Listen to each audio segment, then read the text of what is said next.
இயல் 5ல முதல் உரைநடை பார்க்க திரைமொழி. இந்த திரைமொழி அப்படிங்கிற ஒரு பாடம் எங்கிருந்து யாரால் தொகுக்கப்பட்டது அப்படின்னு பார்த்தோம்னா கடைசியில நூல்வழி செய்திகளை கொடுத்துருக்காங்க பாருங்க. திரைமொழி குறித்த இப்பாடம் அஜயன் பாலாவின் கட்டுரையை முதன்மையாக கொண்டும் அப்புறம் சுஜாதா, செழியன், அம்சன்குமார் முதலாளரின் கருத்துக்களின் அடிப்படையிலும் உருவாக்கப்பட்டுள்ளது. அப்ப திரைமொழி யாருடைய திரைப்பார்வைகளை கொண்டு உருவாக்கப்பட்டிருக்கிறது அப்படின்னு பார்த்தோம்னா அஜயன் பாலா, சுஜாதா, செழியன், அம்சன்குமார் 4 பேர். 1 2 3 போட்டு வச்சிருக்கீங்க. நீங்க போட்டு போட்டிருக்கீங்களா? சரி. அடுத்தது கலையும் வணிகமான திரைப்படத்தை அணுவதற்கான எளிய சூத்திரத்தை கற்பிப்பதாக இப்பாடம் பாடக்குழுவினரால் உருவாக்கப்பட்டுள்ளது. ரொம்ப முக்கியம், பாடக்குழுவினரால் உருவாக்கப்பட்டிருக்கிறது. பாடநூல் ஆசிரியர்கள் இருப்பாங்க. இந்த புத்தகத்தினுடைய கடைசி பக்கத்துல பார்த்தோம்னா இந்த பாடநூல்களை தொகுத்த ஆசிரியர்கள் பெயர் பட்டியல் கொடுத்திருப்பாங்க கடைசி பக்கத்துல, புத்தகத்தினுடைய கடைசி பக்கத்துல. அப்படிப்பட்டவர்கள் இந்த 4 பேருடைய திரைப்பார்வைகளை படிச்சுட்டு அந்த திரைமொழி அப்படிங்கிற ஒரு பாடத்தை நமக்கு கொடுத்திருக்கிறாங்க. சரியா? அப்ப பாடக்குழு ஆசிரியர்களால் உருவாக்கப்பட்டது இந்த பாடம் அப்படிங்கறத தெரிஞ்சுக்கிட்டீங்க. உடல் மொழி, குறியீடுகள், கதை நகர்த்தல், திரை உரையாடல் என்று பல கூறுகளில் மரபு கலையிலிருந்து வேறுபட்ட தொழில்நுட்பம் சார்ந்த திரைக்கலையின் மொழியை புரிந்து கொள்ளும் முயற்சியின் தொடக்கம் தான் இப்பாடம். பாடம். சரி, இந்த பாடம் திரைப்படத்தை நாம் புரிந்து கொள்ளுகின்ற ஒரு யுக்தியாக இந்த பாடத்தை நமக்கு கொடுத்திருக்கிறாங்க. சரி, அடிப்படையான செய்திகளை நம்ம முன்னாடி என்ன பார்க்கிறோம்?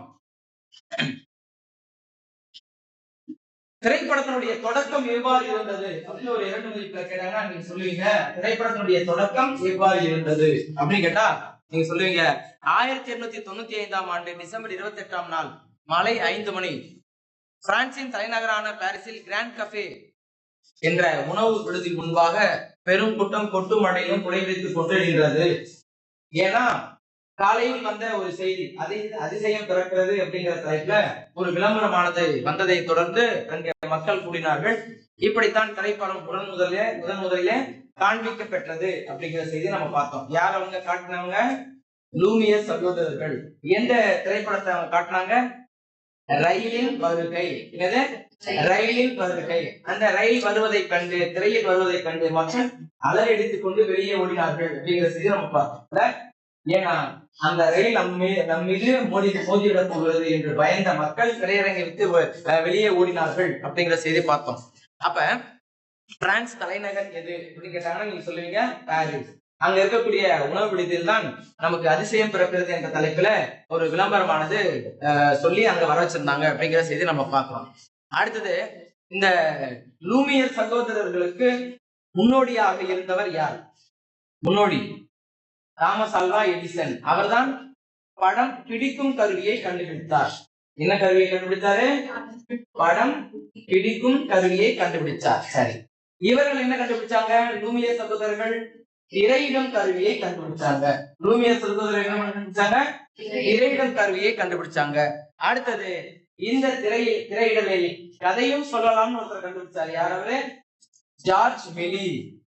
3 சொல்லு வரிசையா கோடு போட்டிருக்கீங்க. 1 2 3 கூட போட்டு எழுதிருப்பீங்கன்னு நினைக்கிறேன்.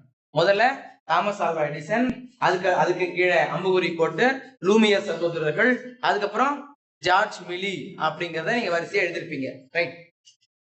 அடுத்தது பார்த்தோம்னா இந்த திரைப்படம் என்பது ஒரு வகையில் பார்த்தால் நாடகத்தின் குழந்தை எனலாம். அப்ப நாடகத்தின் குழந்தை எது கேட்டாலும் சொல்லுவீங்க திரைப்படம். நாடகத்தின் குழந்தை எது? திரைப்படம். என்று சத்தம் கேட்கல தொடக்க காலத்தில். அதனால இந்த நாடகத்தை என்ன சொல்றாங்க? ஒற்றை கோண கலை என்று சொல்றார்கள். சிங்கிள் டைமென்ஷனல் ஆர்ட் என்று சொல்றாங்க. எதை? நாடகத்தை. அப்ப திரைப்படத்தை என்ன என்று சொல்கிறார்கள் அப்படின்னு பார்த்தோம்னா முப்பரிமாண கலை என்று சொல்றாங்க. 3 டைமென்ஷனல் ஆர்ட் என்று சொல்றாங்க. சரி, அடுத்தது பாத்தீங்கன்னா இந்த சார்லி சாப்ளினுடைய வாழ்க்கையில இருந்து என்ன செய்தி கேட்கலாம் அப்படின்னு பார்த்தோம்னா அவர் இயக்கிய திரைப்படங்கள், அவர் நடித்த திரைப்படங்கள் யாவை ஒரு 2 மதிப்புல கேட்டாங்கன்னா அந்த சிவப்பு பணத்தில் இருக்கிறது எல்லாத்தையும் நீங்க சொல்லிடுவீங்க. என்னென்னது? முதல்ல லிட்டில் டிராம்ப் என்று அவர் உருவாக்கி கொண்ட ஒரு தோற்றம். சரி, the kid, the gold rush, the circus, city lights, modern times, இதெல்லாம் அவருடைய திரைப்படங்கள் அப்படிங்கிறது நமக்கு தெரிஞ்சிருச்சு. சரி, அடுத்தது பாத்தீங்கன்னா காட்சியின் ஆற்றல், இது நமக்கு ஒரு சிறுநாளி இருக்கு, குறுநாளி இருக்கு, சரியா? காட்சியின் ஆற்றல்.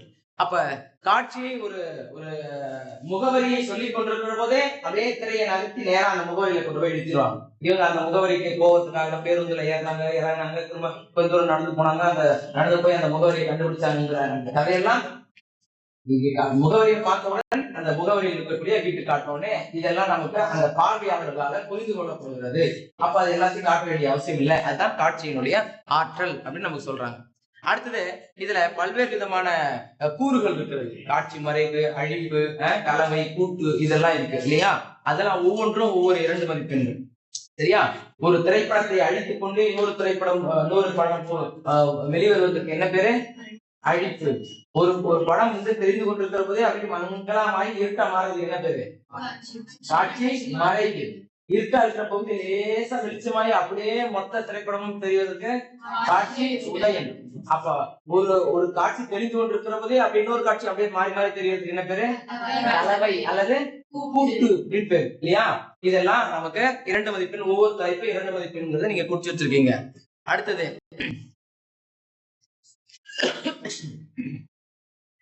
அந்த குலசோ விளைவு 2 மதிப்பெண் பக்கத்துல எழுதிக்கீங்க. குலசோ விளைவு இல்லையா? பாருங்க, புன்னைக்கிற மனிதன், நீட்டப்பட்ட கை துப்பாக்கி, பதற்றமாகும் மனிதன், இது கோழை பிம்பம் என்ற பிம்பம் உருவாகிறது. சரி, இதுவே வீரன் என்ற பிம்பம் உருவாவதற்கு பதற்றமாகும் மனிதன், அவன் கையில வச்சிருக்கான் நீட்டப்பட்ட கை துப்பாக்கி, ஆனால் புன்னகைத்துக் கொண்டிருக்கிறான் ஒரு மனிதன். இப்ப அந்த துப்பாக்கி வைத்துக் கொண்டிருப்பவன் கோழையாகவும் அந்த சிரித்துக் கொண்டிருப்பவன் வீரனாகவும் சொல்லப்படுகிறான். ஏன்னா அவனை நோக்கி ஒரு துப்பாக்கி நீட்டப்படுகிறது, ஆனால் அவன் சிரித்துக் கொண்டிருக்கிறான். அதே முறை மாறி இருந்தால் அவன் கோழை என்கின்ற ஒரு பிம்பம் அப்படிங்கறது நம்ம பார்க்கலாம். இது 2 தலைப்புகளும் எழுதணும். முதல் வரிசை, மாற்று வரிசை கொடுத்துருக்காங்க. 2மே குலசோ விளைவு தான். காட்சிகளை மாற்றி மாற்றி வைப்பதன் வாயிலாக வெவ்வேறு பிம்பத்தை உருவாக்க முடியும் என்பதுதான் குலசோ விளைவு அப்படின்னு கண்டுபிடிச்சார். ரைட். அடுத்தது சார்லி சாப்ளினுடைய மிக அற்புதமான ஒரு திரைப்படம் எப்படி எடுத்துக்கிட்டு சொன்னா தி கிரேட் டிக்டேட்டர். எந்த ஆண்டு வெளிவந்தது? 1940. யாரை உருவகித்து எடுக்கப்பட்ட ஒரு திரைப்படம்? ஹிட்லர். ஹிட்லர் என்ற கதாபாத்திரத்துக்கு என்ன பேர் வச்சாரு? ஹெல்முட் கோல் அப்படின்னு நம்ம பார்த்தோம். சரி, அடுத்தது பாத்தீங்கன்னா இந்த ஒளி குறிப்பு, பின்னணி இசை, இதை பற்றி ஒரு 2 மதிப்பெண் நமக்கு இருக்கு. அடுத்தது பாத்தீங்கன்னா படங்காட்டுதல். இந்த படங்காட்டுதல் அப்படிங்கறத, இந்த திரைப்படத்தை, இந்த திரையரங்கம் உருவாவதற்கு காரணமாக இருந்தவர் யார் அப்படின்னு கேட்டா நம்ம சொல்லுவோம் சாமிக்கண்ணு வின்சென்ட். சாமிக்கண்ணு வின்சென்ட் அவர்தான் 2500 ரூபாயை கொடுத்து இந்த பிரெஞ்சு கார்பரேட் இருந்து அந்த ப்ரொஜெக்டர்களை இறக்குமதி செஞ்சாரு, வாங்கினார் முதல்ல.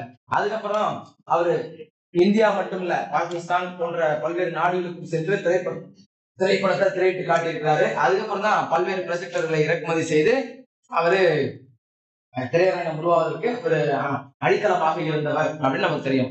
அப்போ தமிழகத்தில், இந்தியாவில் திரையரங்கம் உருவாவதற்கு அடிப்படையாக இருந்தவர் யார் அப்படின்னு கேட்டா நம்ம சொல்லுவோம் சாமிக்கண்ணு வின்சென்ட் அப்படின்னு சொல்றோம். ரைட். அடுத்தது பாத்தீங்கன்னா திரைப்படங்கள் இதெல்லாம் கேட்க மாட்டாங்க. அடுத்தது இந்த கர்நாடக மாநிலத்துல எங்க பாருங்க, கர்நாடக மாநிலத்துல ஹெக்கோடு அப்படிங்கிற ஒரு சிற்றூர்ல மக்கள் திரைப்படம் பார்த்ததே கிடையாது. ஒரு ஆராய்ச்சிக்காக உலகத்தில் மிகச்சிறந்த திரைப்படங்கள் அங்கு ஒரு 6 நாட்கள் திரையிடப்பட்டது அப்படிங்கிறது நம்ம பார்த்தோம் இல்லையா? அவர்கள் தங்களுக்குள்ளே பேசிக் கொண்டது யாருக்கு இணையாக இருந்துச்சு சொன்னாங்க?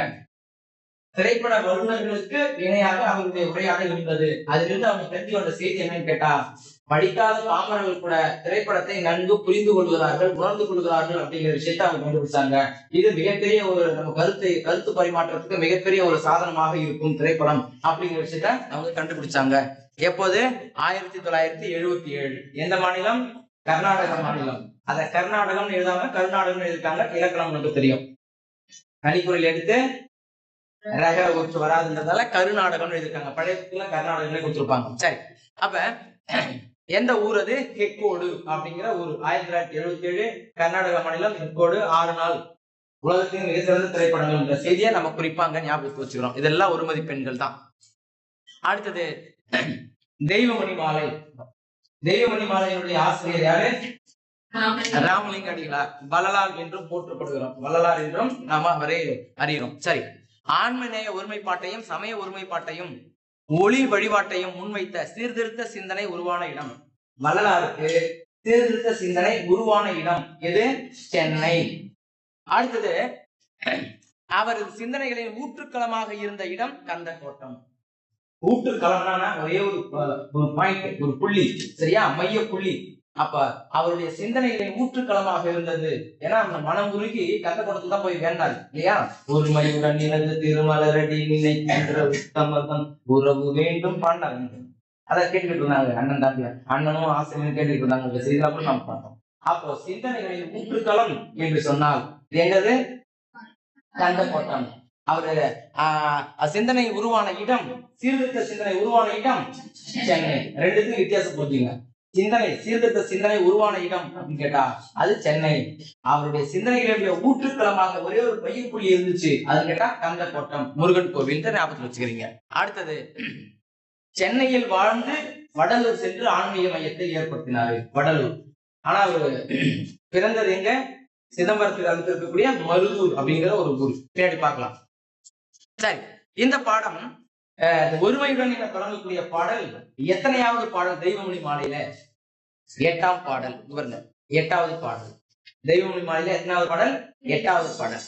நமக்கு எத்தனை அடிகள் கொடுத்துருக்காங்கப்பா? தெய்வமொழி மாலையில இருந்து எத்தனை அடிகள் நமக்கு பாடப்பகுதியில் கொடுத்துருக்காங்கப்பா? 4 அடிகள் கொடுத்துருக்காங்க. எத்தனை அடிகள் கொடுத்துருக்காங்க? 4 அடிகள் கொடுத்துருக்காங்க. அப்ப மனப்பாட பகுதியில் எத்தனை அடிகள்? 2 அடிகள் தான் இல்லையா? இங்க பாருங்க, இது ஒரு அடி, இது ஒரு அடி. அப்ப 2 அடி தான் உனக்கு மனப்பாட பகுதி. நமக்கு தெரிஞ்சுக்கிறோம். அதுக்கு மற்றது எல்லாமே உள்ள தள்ளி ஆரம்பிச்சிருக்காங்க பாத்தீங்களா? மத்த எல்லா அடிகளும் உள்ள தள்ளி இருக்காங்க பாருங்க. ஒருமையுடன் இருந்து பெருமை பெறும். இதான் இது ஒரு அடி, இது ஒரு அடி, 2 அடி தான் மனப்பாட பகுதி. திருக்குறள் கூட அந்த வினாத்தாள் கூட கேட்டு வச்சிருப்பேன். நான் என்ன கேட்டிருக்கேன்? ஒருமையுடன் தொடங்கும், அதுக்கெல்லாம் கவனிச்சு யாராச்சும் தெய்வமொழி பாடல் 2 அடிகள் எழுதுக அப்படின்னு கேட்டிருக்கேன். 2 அடிகள் அப்படின்னு கேட்டா அப்ப அங்க ஒரு யோசனை ஒண்ணு தோன்றும்ல, இது மொத்தமே 2 அடி தானா இல்ல 4 அடியா அப்படிங்கிற ஒரு சிந்தனை வச்சு அதுக்கு பண்ணி எழுத ஆரம்பிப்பாங்க. அதுக்காக அதை வச்சாங்க. ரைட். அடுத்தது பாத்தீங்கன்னா பாவகை பன்னிரசின் கழிந்தெழுதிய ஆசிரியர் விருத்தம். சரி, அது தெரியுது நமக்கு. அடுத்தது பாத்தீங்கன்னா இந்த பாடல் பகுதியை படிக்கிற பொழுதே நம்ம புத்தகத்தை எல்லாம் கையில வச்சிருக்கோம்னு நம்ம சொல்லியிருக்கோம் இல்லையா? புத்தகத்துல கையில வச்சுட்டு இருந்தாதான் இந்த பகுதி நமக்கு தெரியும். நீ புத்தகத்தை இல்லாம நான் வினாவிடைகள் மட்டும் நான் பார்க்கிறேன், வினாவிடைகள் பார்த்தோம்னா இந்த பகுதியை நம்ம பார்க்காம வந்துருவோம். சொற்பொருள் பார்க்க மாட்டோம், இலக்கண குறி பார்க்க மாட்டோம், பகுவதம் உணர்ச்சி பார்க்கவே மாட்டோம். சரியா?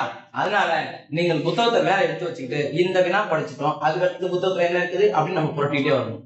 அப்படின்னாதான் எதுவுமே உங்களுக்கு நீ விட்டு போக மாட்டேன், விடுபட்டு போகாது. அதனால நீங்க கவனமா இருந்துக்கணும். சரி, அடுத்தது இந்த நமக்கு பாடப்பகுதியாக வந்திருக்கக்கூடியது திருவருட்பா. அது ராமலிங்க அடிகள் இயற்றியது. திருவருட்பா எத்தனை திருமுறைகளாக பகுக்கப்பட்டிருக்கு கேட்டா 6 திருமுறைகளாக பகுக்கப்பட்டிருக்கிறது. கடைசி வரைக்கும் பாருங்க, கடைசி வரைக்கும் முந்தின வரைக்கும் திருமுறை திருவருட்பா 6 திருமுறைகளாக பகுக்கப்பட்டுள்ளது. ஒரு போட்டு வச்சுக்கீங்க. ரைட். அடுத்தது இதுல எத்தனையாவது திருமுறை நம்ம பாடப்பகுதியில வந்திருக்குது அப்படின்னு கேட்டாங்கன்னா 5ஆம் திருமுறை. 5ஆம் திருமுறையில எந்த தலைப்பு நம்ம பாடப்பகுதியில வந்திருக்குது அப்படின்னு கேட்டாங்கன்னா தெய்வ மணிமாலை. இந்த பக்கம் ஒருத்தவரும் வாய்க்கவே இல்லை. சாப்பிட்டு எல்லாம் உண்ட வாய்க்கான்னு தெரியல. நான் எத்தனை கேள்வி திருப்பி திருப்பி திருப்பி கேட்டுக்கிட்டே இருக்கேன், வாயை தந்து சொல்லுங்க. அப்ப திருவருட்பால எத்தனையாவது பாடல் நமக்கு பாடப்பகுதியில வந்திருக்கு? 5ஆம் பகுதி பாடப்பகுதியாக வந்திருக்கு. அதுல என்ன தலைப்பு வந்திருக்கு? தெய்வ மணிமாலை. தெய்வ மணிமாலை எத்தனையாவது பாடல் வந்திருக்கு? 8ஆம் பாடல் அப்படிங்கிறது நமக்கு தெரியுது. சரியா? அடுத்தது பாத்தீங்க, சிதம்பரத்தை அடுத்த மருதூரில் பிறந்தார். மருதூர் மட்டும் கொடுத்துருக்கீங்க இல்லையா? அவர் எங்க பிறந்தாரு? சிதம்பரத்துக்கு அருகில் இருக்கக்கூடிய மருதூர். எங்க ஆன்மீக மையத்தை ஏற்படுத்தினார்? முன்னாடி பார்த்தோம், வடலூர். ஆன்மீக மையத்தை ஏற்படுத்திய இடம் சென்னையில் வாழ்ந்து வடலூர் சென்று ஆன்மீக மையத்தை ஏற்படுத்தினார். புரிஞ்சுக்கிட்டே வாங்க. அடுத்தது பாருங்க, இவருடைய பாடல்கள் ரொம்ப ரொம்ப முக்கியமான ஒரு வாசகம் என்னன்னு கேட்டா வாடிய வயிறை கண்ட போதெல்லாம் வாடியவர். ரைட். அடுத்தது பாருங்க, இவருடைய பாடல்கள் ஊனை உருக்கி உள்ளொளி பெருக்கும் தன்மையுடையவை. ஒரே வார்த்தை கேட்டு அப்படி நம்மள ஆஃப் பண்ணிடுவோம். ஊனை உருக்கி உள்ளொளி பெருக்கும் தன்மை உடையவை யாருடைய பாடல்கள்? ராமலிங்க அடிகளாருடைய பாடல்கள். அடுத்தது தேவாரம் இருக்குது, அடுத்தது குலசேகர ஆழ்வார் பாடல் இருக்குது. அப்ப 3 பேருமே கொடுத்துருப்பாங்க. சம்பந்தம் கொடுத்துருப்பாங்க, குலசேகர ஆழ்வார் கொடுத்துருப்பாங்க, ராமலிங்க அடிகள் கொடுத்துருப்பாங்க. 3 பேருமே பக்தி பாடல்கள் தான் படிக்கிறாங்க. அப்ப எந்த பாடல் அப்படின்னா நம்ம வாசிச்சிருந்தாதான் திரும்ப திரும்ப வாசிச்சாதான் நினைவுக்கும். புரியுதா? அப்ப ஊன்னா நம்முடைய உடம்பை உருக்கக்கூடியது, தசையை உருக்கக்கூடியது, உள் ஒளி பெருக்கக்கூடியது, நம்ம ஞானத்தை பெருக்கக்கூடியது எது? வல்லாருடைய பாடல்கள். வல்லாருடைய பாடல்கள் அப்படின்னு நமக்கு தெரியுது. அதான் கொடுத்திருக்காங்க. ஊனை உருக்கி உள்ளொளி பெருக்கும் தன்மை உடையவை இந்த வல்லாருடைய பாடல்கள், ராமலிங்க அடிகளாருடைய பாடல்கள். திருவருட்பா 6 திருமுறைகளாக பகுக்கப்பட்டுள்ளது. எத்தனை திருமுறைகளாக? 6 திருமுறைகளாக பகுக்கப்பட்டுள்ளது. சரி, இவர் இயற்றிய உரைநடை நூல்கள் 2 மதிப்புல கேட்கலாம்ப்பா. என்ன நூல்கள்? உரைநடை நூல்கள். மண்முறை கண்ட வாசகம், தீவகாருடைய ஒழுக்கம். இது யாருடையது? வல்லாருடையது. புதுநெறி கண்ட புலவர் என்று வல்லாரை போற்றியவர் யார்? நீ எழுதி வச்சிருக்க. புதுநெறி கண்ட புலவர் வல்லாரை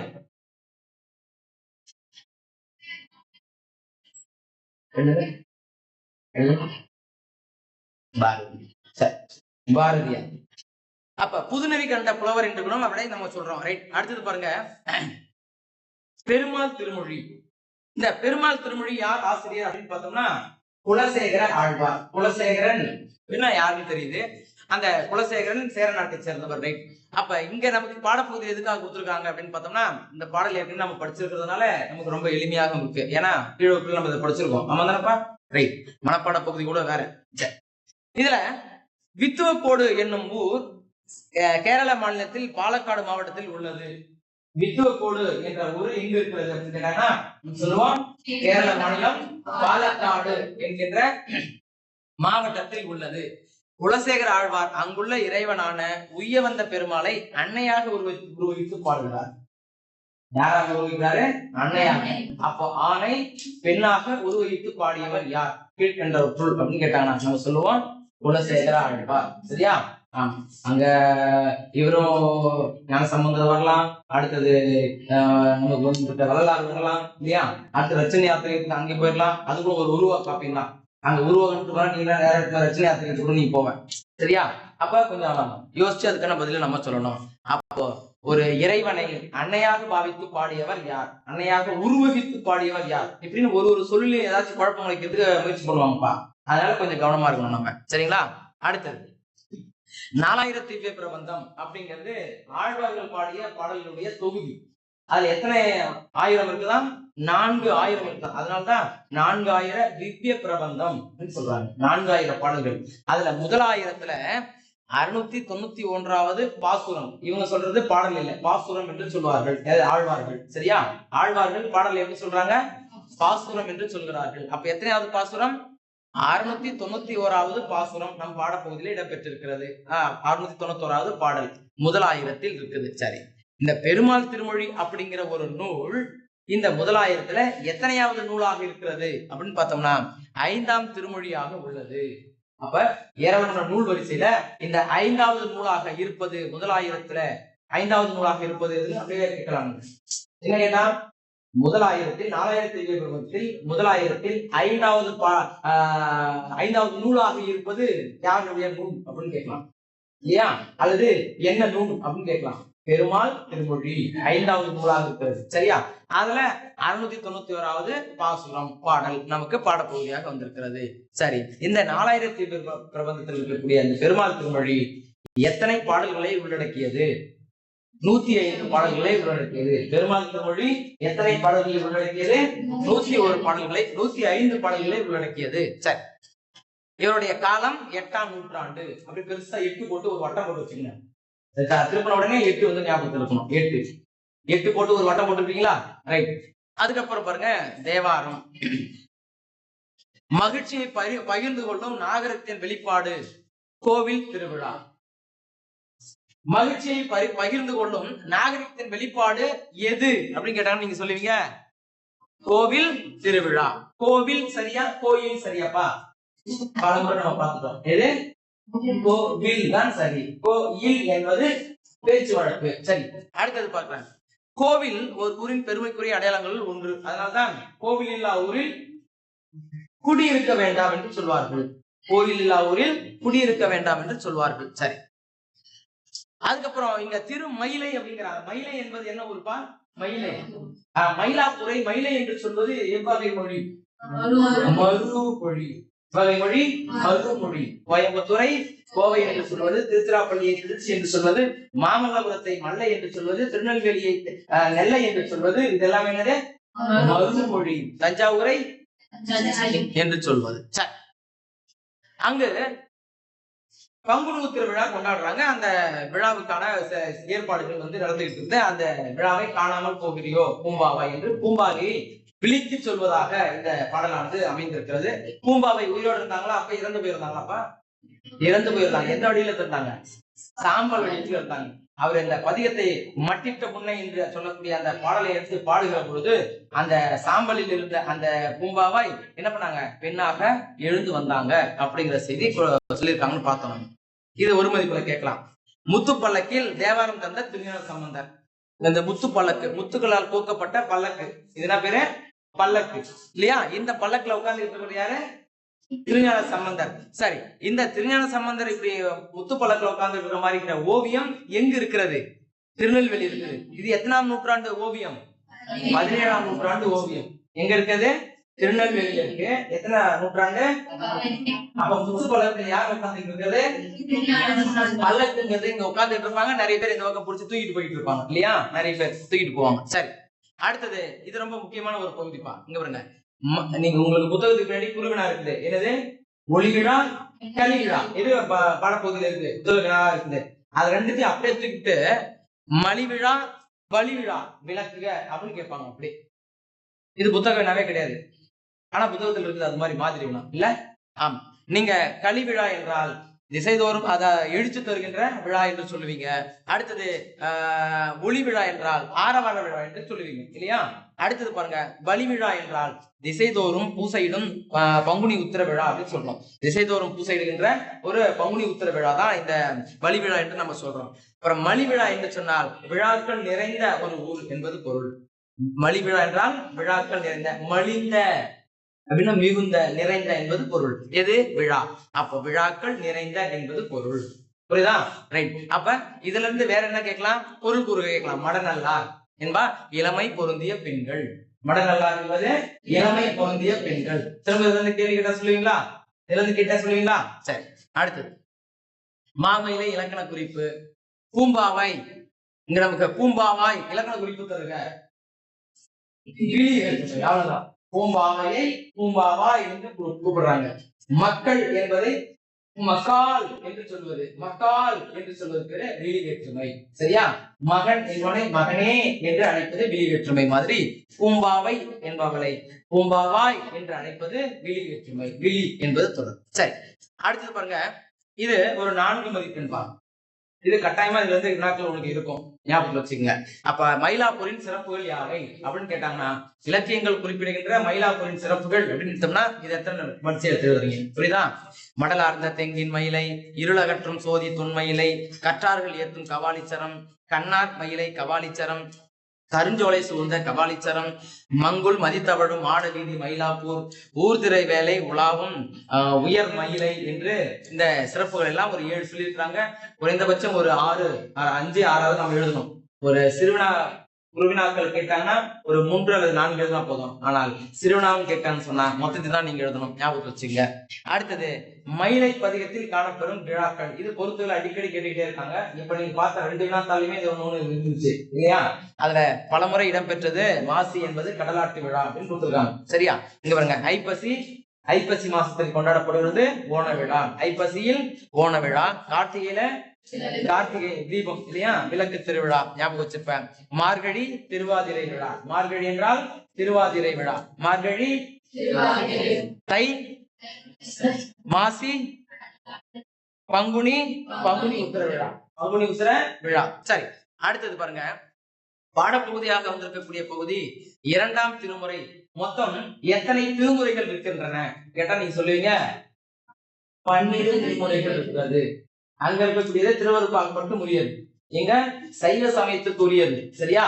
அங்க எல்லா சமமும் எல்லா மதமும் சமம் என்று சொல்லக்கூடியது சர்வ சமய சமரச சுத்த சன்மார்க்க சங்கம் அப்படிங்கிற ஒரு சங்கம். யார் ஆரம்பிச்சது? வல்லராஜா. ஆனால் இது சைவ சமயத்தை மட்டும் பேசக்கூடியது. சரியா? அப்போ இங்க வரக்கூடிய திருமுறை என்பது இந்த சிவபெருமானுடைய திருவருள் பெற்ற பாடல்கள். இந்த திருமுறைக்கு எத்தனை திருமுறைகள் இருக்குதா சொல்லப்படுது? 12 திருமுறைகள். யார் யார் எந்தெந்த திருமுறையில பாடினாங்க கூட நீ வரிசையை கட்டம் எழுதி வச்சிருக்க இல்லையா? முதல் 3 திருமுறைகள் யார் பண்ணது? 4, 5, 6 7. ஆமா, இந்த தொகுப்புக்கு என்ன பேரு? 7 வரைக்கும் இருக்கக்கூடிய தொகுப்புக்கு என்ன பேரு? தேவாரம். என்ன பேர் தெரியுமா? தேவாரம். அப்ப தேவார மூவர்கள் யாவர் கேட்டா நீங்க சொல்லுவீங்க திருஞான சம்பந்தர், திருநாவுக்கரசர், சுந்தரர். சொல்லுவீங்களா? ரைட். அப்ப தேவார மூவர் யாவர் சொல்லுங்க. அப்போ இந்த தேவாரத்துல முதல் 3 திருமுறைகளை பாடியவர் யார்? 1ஆம் திருமுறையை பாடியவர் யார்? 2ஆம் திருமுறையை பாடியவர் யார்? இப்படி கேட்பாங்க. அல்லது 3ஆம் திருமுறையை 12 திருமுறைகளில் 3ஆம் திருமுறையை பாடியவர் யார் அப்படின்னு கேட்பாங்க. திருஞான சம்பந்தர். தெளிவா தெரிஞ்சு வச்சுக்கணும். ரைட். இப்ப 2ஆம் திருமுறையில திருமயிலாப்பூர் பதிகம் அப்படின்றது. பதிகம் அப்படின்னு சொன்னா கூட 10 பாடல்களுடைய தொகுதி எழுதி வச்சிருக்கீங்க நீங்க. அப்ப திருமயிலாப்பூர் அப்படிங்கிறது அந்த ஊரை பற்றிய ஒரு 10 பாடல் அடங்கிய தொகுதிக்கு பேரு திருமயிலாப்பூர் பதிகம் அப்படின்னு பேரு. சரியா? அப்ப 2ஆம் திருமுறையில மயிலாப்பூர் பதிகத்துல இடம்பெற்றுள்ளது நமக்கு வந்திருக்கக்கூடிய பாடல். இப்ப அப்படியே தெய்வமணி மாலைக்கு நம்ம போறோம். தெய்வமணி மாலையில எத்தனை திருமுறைகள் இருக்குது? திருவருட்பால 6 திருமுறைகள் இருக்குது. அதுல எத்தனையாவது திருமுறை நம்ம பாடப்பகுதி வந்திருக்கு? 5ஆம் திருமுறையில. 5ஆம் திருமுறையில என்ன தலைப்புல வந்திருக்கு? தெய்வமணி மாலை. தெய்வமணி மாலையில எத்தனையாவது பாடல்? 8வது பாடல். புரியுதுங்களா? அதே அப்படிங்க வாங்க, தேவாரத்துக்கு வாங்க. தேவாரம் திருமுறைகள் மொத்தம் எத்தனை இருக்கு? 12 திருமுறைகள் இருக்கு. அதுல எத்தனையாவது திருமுறை நம்ம பாடப்பகுதி வந்திருக்கு? 2வது திருமுறை. என்ன பதிகத்தின் பேரு? தலைப்பு திருமயிலாப்பூர் பதிகம். என்ன பேரு? திருமயிலாப்பூர் பதிகம். சரி. அப்ப முதல் 3 திருமுறையில திருஞான சம்பந்தர் பாடியிருக்கிறான்னு தெரியுது. இவர் பாடல்கள் இசை பாடலாகவே திகழ்கின்றன. அப்ப யாருடைய பாடல்கள் இசை பாடலாகவே இருக்கின்றன அப்படின்னு பார்த்தோம்னு சொல்லலாம். இந்த திருஞான சம்பந்தருடைய பாடல்கள். ஏன்னா அவருடைய எல்லா பாடல்களும் இசையோடு பாடுகிற வகையில எழுதி வச்சிருப்பார். இந்த பாரதியார் கவிதைகள் புத்தகம் எழுதிருக்கா? பாரதியார் கவிதைகள் இப்படி புத்தகம் போய் பாத்தீங்கன்னா அதுல ஒவ்வொரு பாட்டும் எந்தெந்த ராகத்துல பண்ணு மேல எடுத்து பாட்டு எழுதி வச்சிருப்பார். அந்த மாதிரி இவருடைய பாடல்கள் எல்லாமே பாத்தீங்கன்னா 23 பண்கள் இருப்பதாக நீங்க இசைத்தமிழர்கள் கட்டச்செய்தியில படிச்சு வந்தீங்க. தேவாரத்தில் 23 பண்கள் இருக்கின்றன படிச்சு வந்திருக்கீங்க இல்லையா? அப்போ இசையோடு பாடுவதற்கு ஏற்றது யாருடைய பாடல்கள் அப்படின்னு நம்ம கேட்டோம்னா நீங்க சொல்லுவீங்க அது திருஞான சம்பந்தருடைய பாடல்கள். சரி, அடுத்தது இந்த தேவார பாடல்களை எல்லாம் தொகுத்தவர் யாரு? அங்கிருந்து கிடைக்கக்கூடிய தேவார பாடல்களை எல்லாம் ஒன்றா தொகுத்தவர் யாரு? அழிந்து போய் கொண்டிருக்கக்கூடிய அந்த ஓலைச்சுவடிகளை பாதுகாத்த ஒரு பெரும் பங்காற்றியவர் யாரு? நம்பி ஆண்டார். சரியா? யாருடைய ஆணையின் கீழ்? ராஜராஜ சோழனுடைய ஆணையின் கீழ். சரியா? எங்க இதை தொகுத்து வச்சாரு அப்படிங்கிற செய்தி நம்ம பார்த்தோம். இல்லை இப்ப இருக்கக்கூடிய சிதம்பரத்துல பாதுகாப்பா வச்சாரு. இப்பாடல்களுக்கு தேவாரம் என்று பெயர். சமுதாயத்தின் பொருளாதார கலை பண்பாட்டு நிலைகள் ரொம்ப முக்கியமான செய்தி. சமுதாயத்தின் பொருளாதார கலை பண்பாட்டு நிலைகள், தமிழுக்கு இருந்த உயர்நிலை, இசை, தத்துவம், சமய கோட்பாடுகள் அனைத்தும் சம்பந்தர் பாடல்களில் விரவி கிடக்கின்றன. என்ன கேள்வி கேட்கலாம்? சம்பந்தர் பாடல்களில் விரவி கிடப்பன யாவை? 2 மதிப்பெண். பக்கத்துல எழுதுங்க. 2 மதிப்பெண். 2M போட்டா முடிஞ்சிச்சு. 2M 2 மதிப்பெண். ஆமாவா? சரி. அப்ப சம்பந்தர் பாடல்களில் விரவி கிடப்பன யாவை அப்படின்னு கேட்டா நீங்க சொல்லுவீங்க 2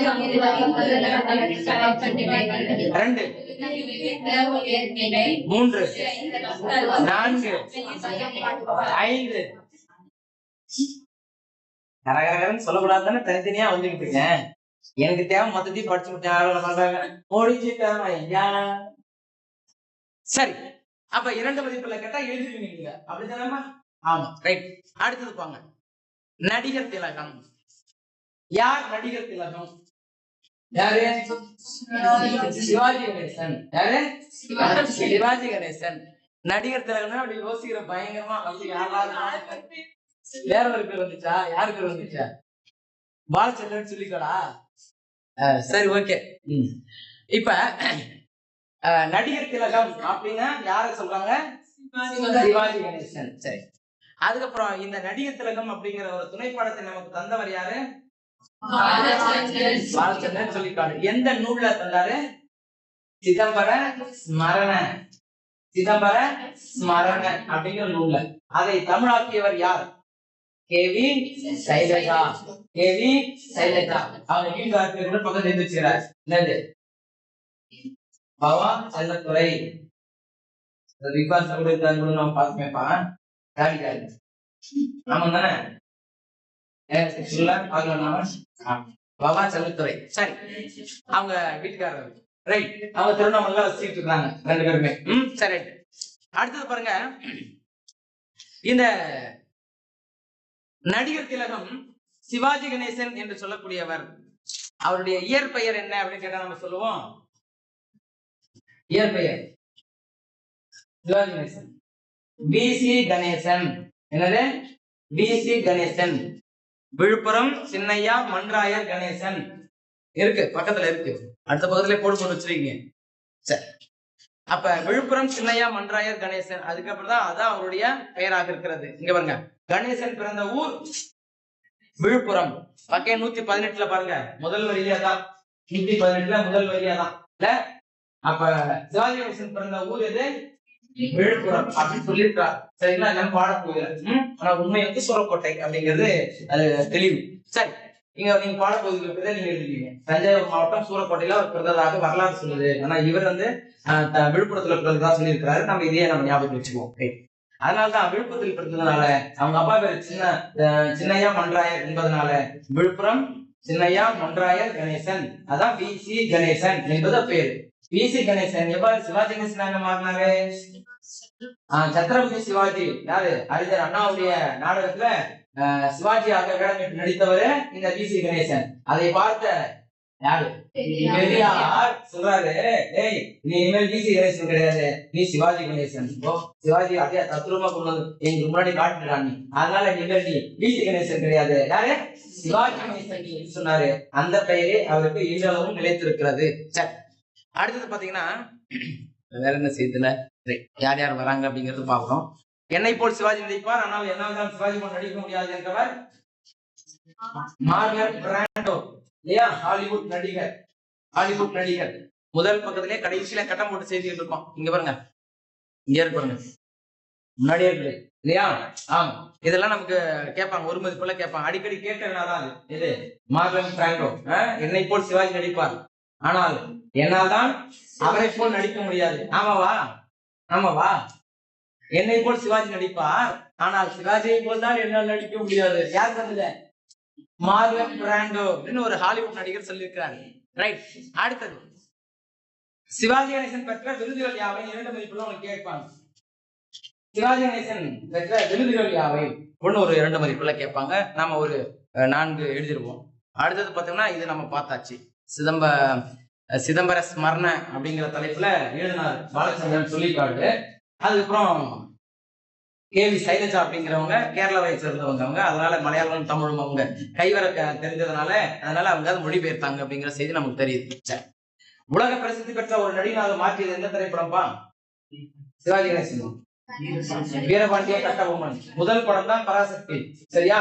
ஆனால் உலக பிரசித்தி பெற்ற நடிகனாக மாற்றியது கோடு போட்டு வச்சிருக்க நீ. உலக பிரசித்தி பெற்ற நடிகனாக மாற்றியது வீரபாண்டிய கட்டபொம்மன். ஆமாவா? ஆமா, வேகமா ஒரு பொருட்டு பொருட்டிக்குங்க. அடுத்தது, படைப்பாக்க உத்திகள்ல ஓமை எவ்வளவின் அடிப்படையில் தோன்றும் கேட்டா நம்ம சொல்லுவோம் 4. வினை, பயன், மெய், உரு என்கின்ற 4 அடிப்படையிலே தோன்றும். அப்ப அதுக்கெல்லாம் எடுத்துக்காட்டோட நீங்க படிச்சு வச்சுக்கணும். சரிங்களா? 2 மதிப்புல தனியா ஒண்ணு கேட்கறாங்க. இப்ப எடுத்துக்காட்டுகளுடன் விளக்குக. ஓமை எவ்வளவின் அடிப்படையில தோன்றும், அவற்றின் எடுத்துக்காட்டுகளோடு விளக்குகள் கேட்டாங்கன்னா நம்ம அந்த எடுத்துக்காட்டுகளையும் சொல்லணும். புலி போல பாய்ந்தான், மழை போல கொடுக்கும் கை, துயில் போடும் அருவி, தளிர் போடும் பேணி, இதெல்லாம் அந்த எடுத்துக்காட்டுகள் அப்படிங்கறத நம்ம தெரிஞ்சுக்கிட்டோம். வினை, பயன், மெய், உரு ஆகியவற்றின் அடிப்படையில தோன்றியிருக்கிறது. உருவகமும் எவற்றின் அடிப்படையில் தோன்றும்? அதே 4 அடிப்படையில தோன்றும். வினை, பயன், மெய், உரு ரெண்டுத்துக்குமே இது ஒரே விடைதான், ஞாபகம் வச்சுக்கோங்க. சங்க பாடல்களில் பெரும்பாலும் வந்த அணி எதுப்பா? ஓமை அணி. தொல்காப்பியர் சொல்லுகின்ற ஒரே அணி ஓமை அணி. தொல்காப்பியர் சொல்லுகின்ற ஒரே அணி ஓமை அணி. ஆனால் சங்க பாடல்களில் அதிகமாக பயின்று வந்த அணியும் ஓமை அணிதான் அப்படிங்கறத நம்ம தெரிஞ்சு வச்சுக்கிறோம். அடுத்தது, இந்த ஊர்க்கூறுமாக்கள் வெண்கோடு கழாலின் அப்படின்னு ஒரு வரியை கொடுத்துட்டு எந்த நூலில் இடம்பெற்றிருக்கிறது அப்படின்னு கேட்பாங்க. எந்த நூல்? கண்ணீரை நீ துடைத்த போது நட்சத்திரங்கள் துடைக்கப்பட்ட வானம் போல் உன் முகம் இருண்டு போயிருந்தது என்னும் புது கவிதை அடிகளிலும் ஓமை அமைந்துள்ளதை காணலாம். போல் போல அப்படின்னு வந்துச்சுனாவே நம்ம ஓமைன்னு சொல்லிடுவோம். ரைட். அடுத்தது இந்த பாடல்கள் எல்லாம் எதற்கான ஓமை அப்படிங்கிறது நீ படிக்கும் போதே உனக்கு தெரிஞ்சிடும். சரிங்களா? அவர்கள் மூளையில் விதையை போல் துவப்பட வேண்டிய அறிவு ஆணியை போல் அறையப்படுகிறது. அறைதல் அறைதல் இல்லையா? அடிக்கிறது அறைதல் இல்ல. அப்ப அது செயல், அது வினை. வினை ஓமை அப்படின்னு நமக்கு தெரியும். வறண்ட வாழ்வு துளிர்க்க மழை போல் வந்தாய். மழை வந்தாலே ஏதாவது ஒரு பயன் இருக்கு. அப்ப அது பயன் ஓமை. சுருக்கிய குடையை போல தோன்றும் அசோக மரம். பக்கத்துல ஒரு குடை மாதிரி படம் வரைஞ்சி கூட நீங்க வச்சிருக்கீங்களா? நான் கூட வரைஞ்சி காட்டினேன். ஞாபகம் இல்ல? கூட வச்சிருக்கிற மாதிரி அசோக மரம் இருக்குமா? இந்த கிறிஸ்துமஸ் மரம் இருக்கிறது மாதிரி காட்டின ஞாபகம் இருக்கா? சோடிய விளக்காய் மாலை நிற சூரியனின் மஞ்சள் வெளிச்சம் தெருவில் நிரம்பி வழிந்தது. இதுல எங்கேயா இருக்குதுன்னு ஒருத்தவங்க கேட்டாங்க. அப்ப சோடிய விளக்காய் என்பதே ஓமைதான். விளக்காய் விளக்கை போல என்பது. அதனால இதுல உரு ஓமை என்பது நிற ஓமை என்பது பயின்று வந்திருக்கிறது அப்படிங்கிறது நமக்கு தெரியுது. சரி, அடுத்தது பாருங்க. என்ன வலை பின்னும் மூளை சிலந்தி. எண்ணமாகிய வலை உருவகம். என்ன வலை அப்படின்னாவே என்னது? உருவகம். இங்க பாருங்க, உருவகத்துக்கு நம்ம வரோம். உருவகத்தும் அதே மாதிரி 4 வகைகள் இருக்குப்பா. வினை பயன் மெய் உருவம் 4 வகைகள் இருக்கு இல்லையா? அதுல உருவகத்திலும் வினை பயன் மெய் உரு ஆகிய 4 அடிப்படையில வகுப்புகள் உண்டு அப்படிங்கிறது தெரியுது. என்ன வலை பின்னும் மூளை சிலந்தி அப்படின்னு கேட்டா இதுல வினை உருவகம் பயின்று வந்திருக்கிறது அப்படின்னு சொல்றீங்க. வினை உருவகத்திற்கு சான்றுகள் தருக. இல்ல சான்று தருகள் கேட்டா சொல்லுவியா? என்ன சொல்லுவீங்க? என்ன வலை பின்னும் மூளை சிலந்தி. சரி, அடுத்தது பயன் ஓமைக்கு சான்று தருக. ஆகாச புயல்களாலும் அசைக்க முடியாத ஆகாச பூ இல்லையா? ஆவேச புயல்களாலும் அசைக்க முடியாத ஆகாச பூ எது? பயன். நீல வயலின் நட்சத்திர மணிகள் வானமும் விண்மீன்களும் எனது மெய் ஓமை இல்லையா? வடிவம். மலை கிழவியின் நரைத்த கூந்தல் அதுதான் அருவி. மலை கிழவியின் நரைத்த கூந்தல் அது அருவி அப்படின்னு நம்ம சொல்லியிருக்கிறாங்க. சரி, இதெல்லாம் நிறத்தின் அடிப்படையில வந்திருக்கக்கூடிய ஒரு உருவகம். சரி, அடுத்தது காப்பி இலக்கணம். காப்பி இலக்கணம் பற்றி கூறக்கூடிய நூல் இதுவா? காப்பி இலக்கணத்தை சொல்லக்கூடிய நூல் இது. இவ்வளவு நேரம் போறீங்க. காப்பிய இலக்கணத்தை எந்த நூல் சொல்லுது நமக்கு? இலக்கணம் சொல்லக்கூடிய இலக்கண நூல் இது. தண்டி அலங்காரம். இப்பதான் ரொம்ப நேரம் பொறுத்து ஞாபகம் வருது. ஏங்கப்பா, இவ்வளவு நேரம் ஞாபகம் வரக்கூடாது. சரியா? 50 காப்பியங்கள்லாம் நீ சொல்லிடுவேன். 5 காப்பியங்கள்லாம் நீ சொல்லணும். பக்கத்துல எழுதி வச்சிருக்க 5 காப்பியங்கள். இப்படிதான். ரைட். அப்ப காப்பியம் எத்தனை வகைப்படும்? 2. என்னது?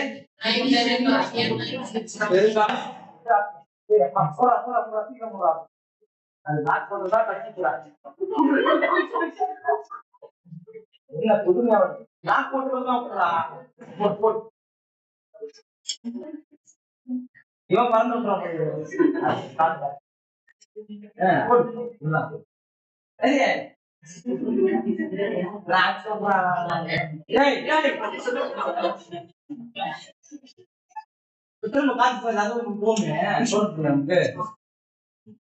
அடுத்தது இப்ப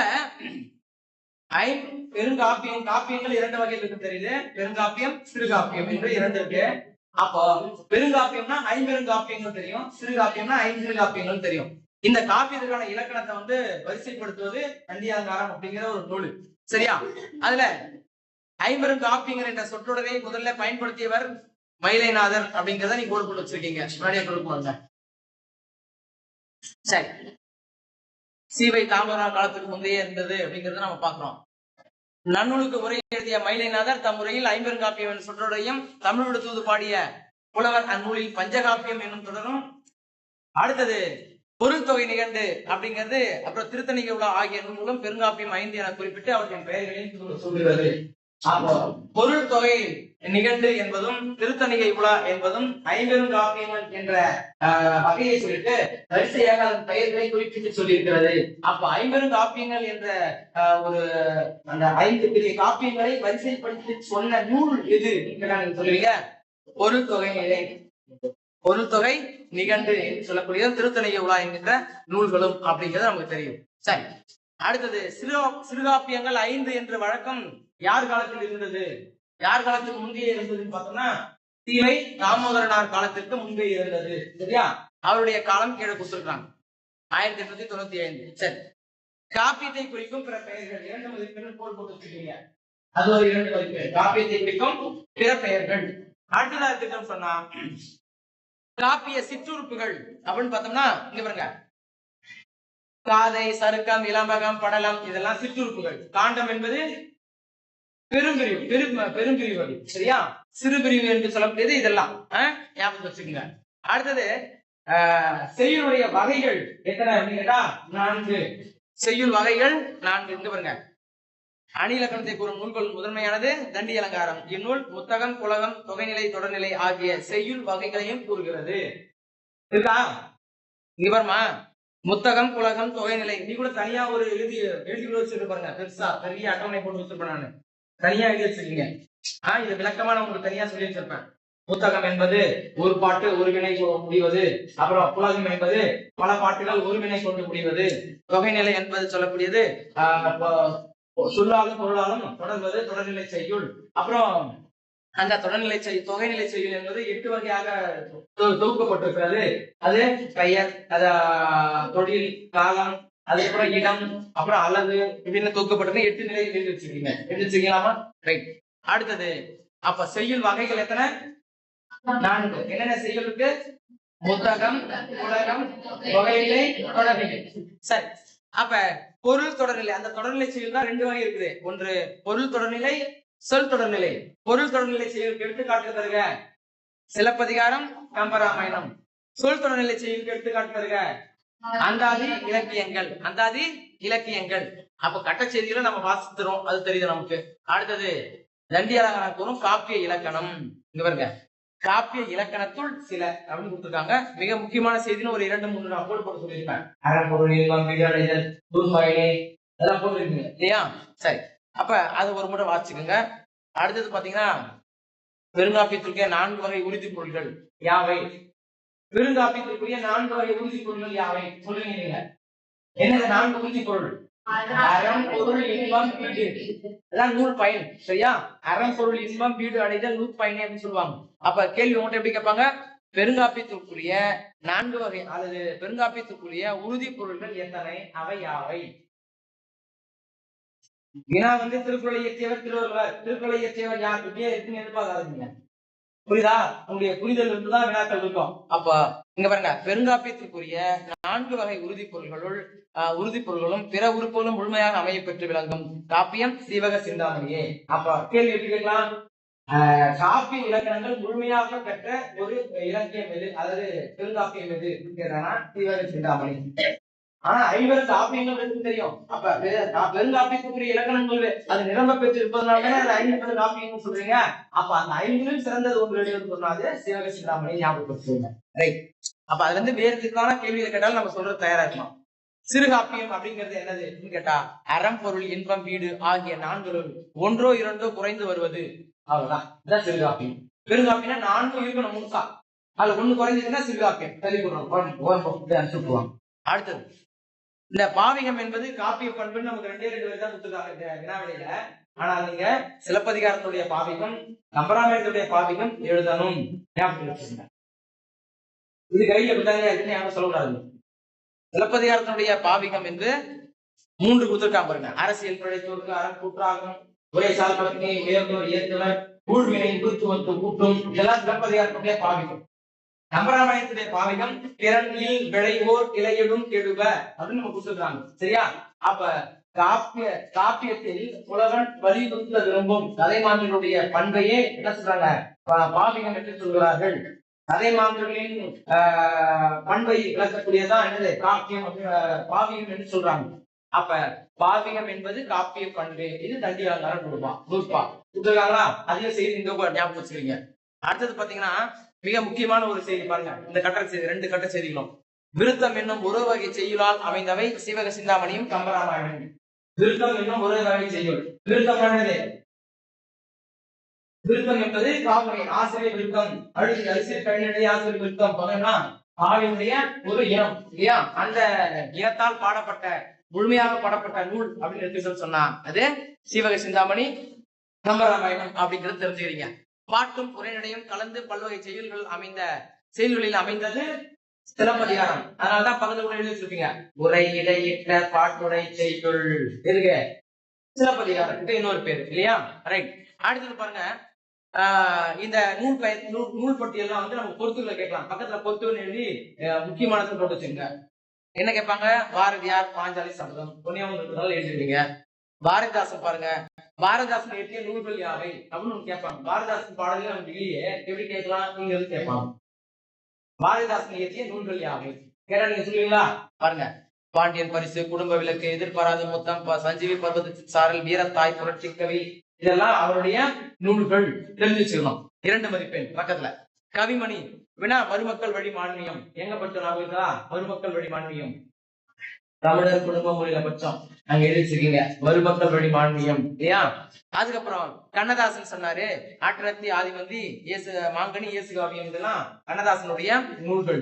கவியோகி சுத்தானந்த பாரதியார் அவர் சொல்றாரு, பாரத சக்தி மகா காவியம். பாரத சக்தி மகா காவியம் யார் ஆசிரியர்? கவியோகி சுத்தானந்த பாரதியார். அடுத்தது புலவர் குழந்தை ராவண காவியம். புலவர் குழந்தை ராவண காவியம். சரி, அடுத்தது பாருங்க, ஒட்டு போடாத, இதை குறிச்சிருக்கீங்களாப்பா? குறிச்சிருக்கீங்களா? ஒட்டு போடாத ஆகாயம் போல இந்த உலகம் ஒன்றேதான் இக்கவியில் பயின்று வருவது ஓமை. சரியானதை பொருத்தி தேர்க. இது நம்ம கேட்டிருந்தீங்க. காதை என்பது சிலப்பதிகாரம். முதல்ல 4, 3, 2, 1 கீழே இருந்து மேல். காதை சிலப்பதிகாரம். சர்க்கம் சூளாமணி. இளம்பகம் சிவக சிந்தாமணி. படலம் கந்தபுராணம். 50 காப்பியம் சொற்றொடரை தம் முறையில் குறிப்பிட்டவர் மயிலைநாதர். இப்ப நான் பார்த்துட்டு இருந்ததுதான் உங்கள்கிட்ட கேட்கிறேன். ஓமை எவ்வளவற்றின் அடிப்படையில் தோன்றும்? வினை, பயன், மெய், உரு ஆகியவற்றின் அடிப்படையில் தோன்றும். ஓமை தொடர்களால் அழைக்கப்பெறும் சங்க புலவர்கள் பெயர்களை தொகுத்து அவற்றில் உள்ள ஓமைகளை கண்டறிக. செம்புல பெயர் நீரார் அப்படின்னு பக்கத்துல ஒரு கோடு போட்டு செம்புல பெயர் நீர். புலவர் பெயர் அதில் பயன் வந்துக்கூடிய ஓமை. புலவர் பெயர் ஓமை. செம்புல பெயர் நீரார், செம்புல பெயர் நீர். குப்பை கோழியார், குப்பை கோழி. அணிலாடு நொன்றிலார், அணிலாடு நொன்றில். தேய்குறி பழங்கயிற்றினார், தேய்குறி பழங்கயிறு. அவ்வளவுதான். 2 மதிப்பு. புரியுதா உங்களுக்கு? அப்ப அதனால பிரிச்சுக்கணும். புலவர் பெயர் ஓமை. அவ்வளவுதான். காப்பியம் எத்தனை வகைப்படும்? 2 வகைப்படும். அவையாவை 50 காப்பியம், 5 சிறுகாப்பியம். பெருகாப்பியம், சிறுகாப்பியம். ரைட். அடுத்து காப்பியத்தை குறிக்கும் பிற பெயர்கள்.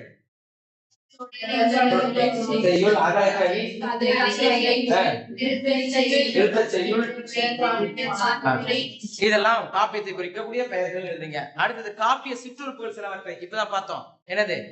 காதை, சருக்கம், இளம்பகம், படலம், இதெல்லாம் என்னது? காப்பிய சீற்றுறுப்புகள். காப்பிய சீற்றுறுப்புகள். பாவிக விளக்குக எப்படி எழுதணும்னு சொல்லியிருக்கேன். அடுத்தது இந்த குறிச்சிருக்கலாம் 1 மதிப்பெண்.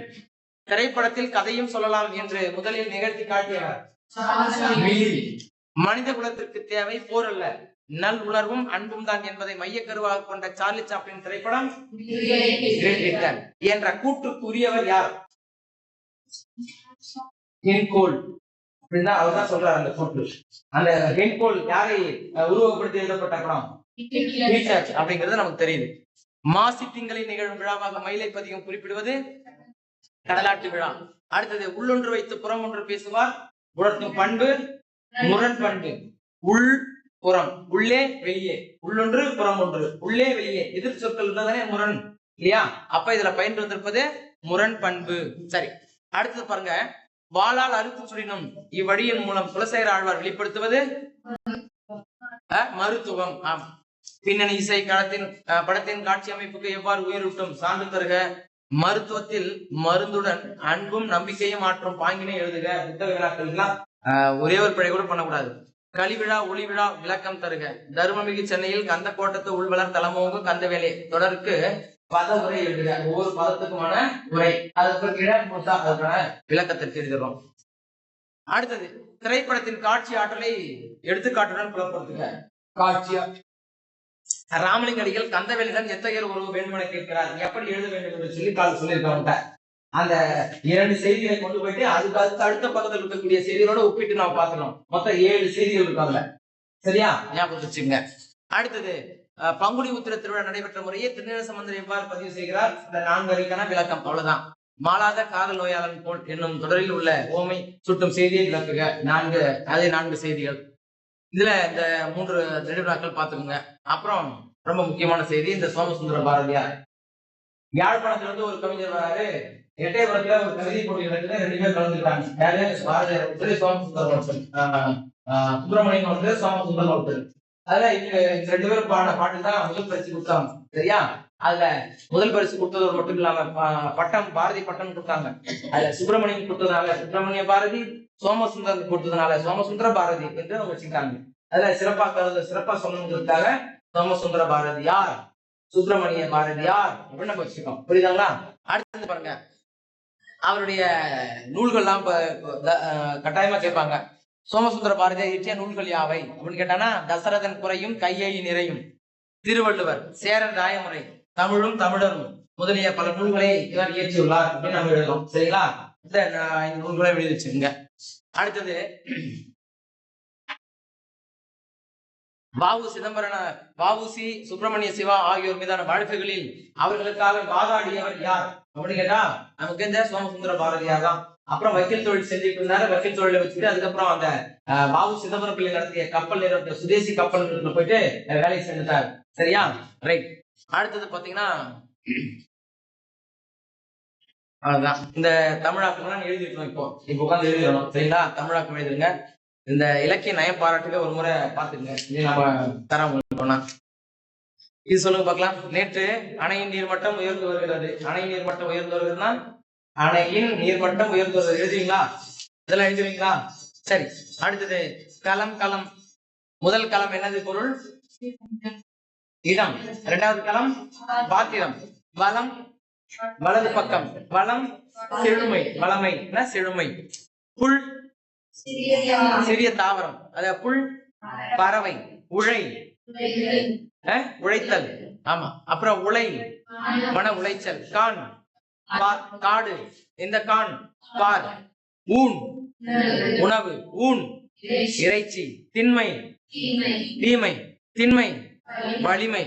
வெட்டியும் ஒட்டியும் பேசுக. அடுத்தது இந்த பேச்சு வழக்கு எழுத்து வழக்காக மாற்றுக. அதையும் கேட்பாங்கப்பா. நிலத்தை கலரணும்னா அப்பதான் வகுறு நிறையும். நிலத்தை கலரணும்னா அப்பதான் வகுறு நிறையும் இருக்காங்க. அன்னைக்கு அவனுக்கு பணம் கொடுத்து உதவி இருக்க வேண்டியதானே. ஊட்டாண்ட விளையாண்ட குழந்தைய அப்பா எங்க இஷ்டத்துக்குன்னு போனாரு. அப்புறம் பிள்ளைக்கு உடம்பு சரியில்லை. நீ இருக்கத்தானப்பா படிக்கிறேன், அதுக்கேப்பா தெரியுங்க. அதான்ப்பா இருக்கு. ரவிக்கு சித்தப்பன காவலுக்கு போக சொல். இல்ல இது எல்லாமே மாற்று வழியில நம்ம யோசிச்சு கரெக்டா பதில் சொல்லணும். இங்க பாருங்க, நிலத்தை உழ வேண்டும், அப்பொழுதுதான் வயிறு நிறையும். சரி. அன்றைக்கு அவனுக்கு பணம் கொடுத்து உதவி இருக்க வேண்டியது தானே. வீட்டின் அருகில் விளையாடி கொண்டிருந்த குழந்தையை அப்பா எங்கு அழைத்து கொண்டு சென்றார். இல்ல அழைத்து கொண்டு சென்றார் அப்படின்னு எழுதுறீங்க, அல்லது அழைத்து கொண்டு போனார் அப்படின்னு எழுதலாம். இல்ல ரெண்டும் சரிதான். பிள்ளைக்கு உடல்நிலை சரியில்லை, 3 நாட்களாக சிரமப்படுகிறது. எங்க அந்த கூட்டுருது கோடு போட்டு வச்சிருக்கீங்க, ஞாபகம் இருக்கா? கோடை மழை ஆரம்பம் தான். சரி. அடுத்தது ரவிக்கு சித்தப்பன காவலுக்கு போக சொல்லு. இரவு சிற்றப்பாவை எழுதிட்டீங்க. சிற்றப்பாவை காவலுக்கு போக சொல். காவலுக்கு போக சொல். ஏன் இந்த அழுத்தம்? மிகுமையா? கதையை படித்து பொருள் வந்து நிகழ்வை உரையாடலுக்கு மாற்றுக வேண்டாம்.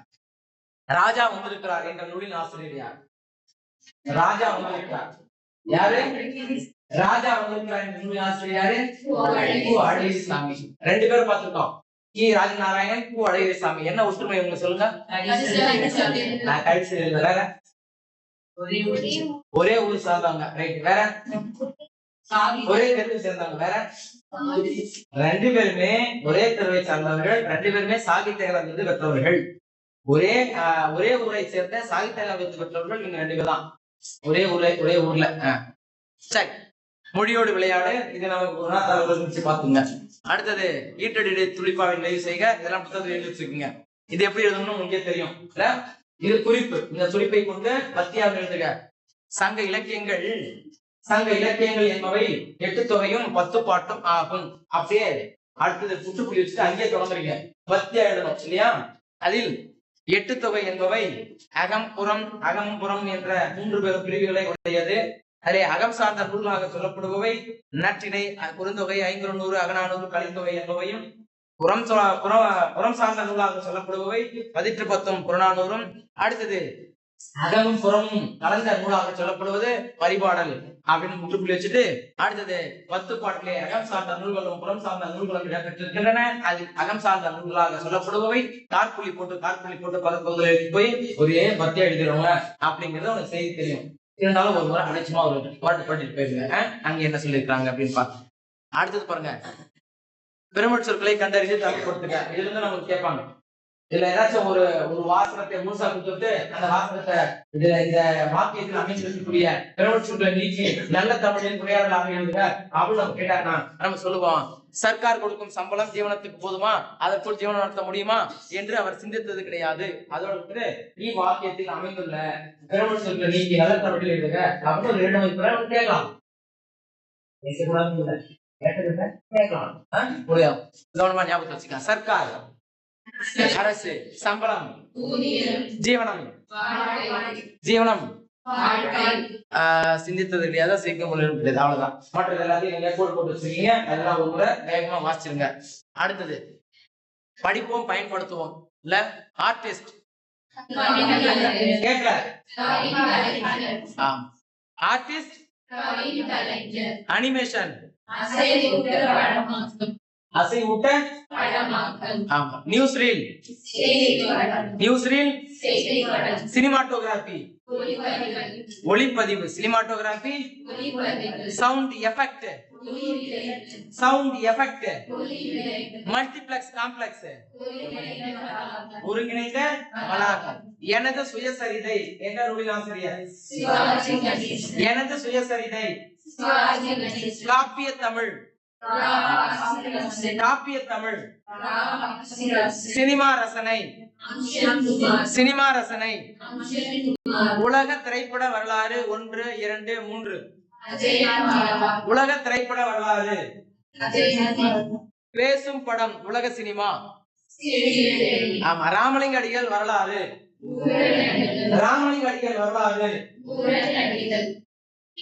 இயல் 5 நிறைவுற்றது. இப்ப விடுபட்ட பகுதிகளை வாசிக்க 1 மணி நேரம் கால அவகாசம், படிக்கலாம்.